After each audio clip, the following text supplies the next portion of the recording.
Ikalabing-anim na kabanata. Muling nabuhay si Jesus.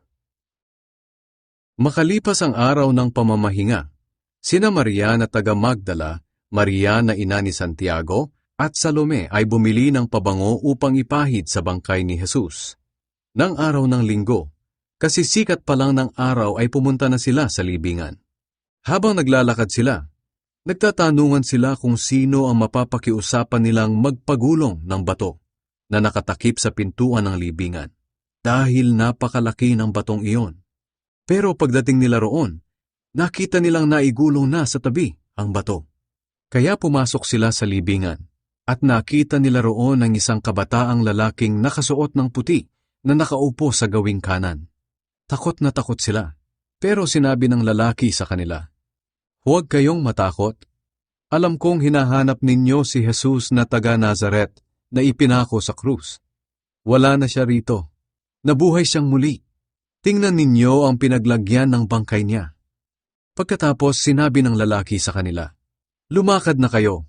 Sabihin ninyo sa mga tagasunod niya, lalo na kay Pedro, na mauuna siya sa inyo sa Galilea. Doon ninyo siya makikita gaya ng sinabi niya." Kaya lumabas sa libingan ng mga babae at tumakbo dahil sa matinding takot. Wala silang pinagsabihan dahil takot na takot sila. Maaga-maaga pa ng araw ng linggo nang nabuhay si Jesus. Una siyang nagpakita kay Maria na taga Magdala. Siya ang babaeng may 7 masasamang espiritu na pinalayas ni Jesus. Pinuntahan ni Maria ang mga tagasunod ni Jesus na nagluluksa at umiiyak. At ibinalita ang mga pangyayari. Pero hindi sila naniwala sa ibinalita niyang buhay si Jesus at nagpakita sa kanya. Pagkatapos noon, nagpakita rin si Jesus sa 2 pa niyang tagasunod na naglalakad patungo sa bukid. Pero iba ang kanyang anyo.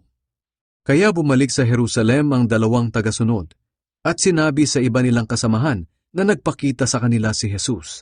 Pero hindi rin naniwala ang mga ito. Nang bandang huli, nagpakita rin si Jesus sa 11 apostol niya habang kumakain ang mga ito. Pinagsabihan niya ang mga ito dahil sa kawalan nila ng pananampalataya at sa katigasan ng kanilang puso.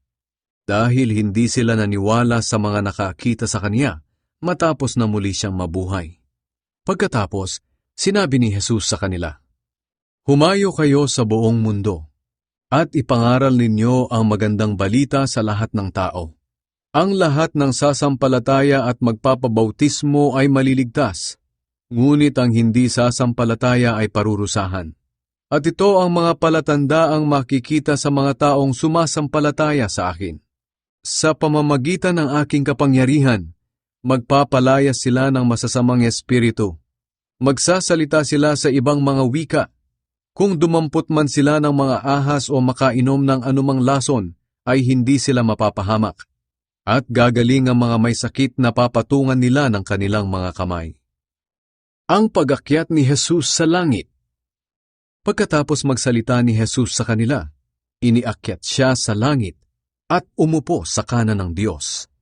Pumunta naman ang mga tagasunod niya sa iba't ibang lugar at nangaral. Tinulungan sila ng Panginoon at pinatunayan niya ang ipinangangaral nila sa pamamagitan ng mga himala na kanilang ginagawa.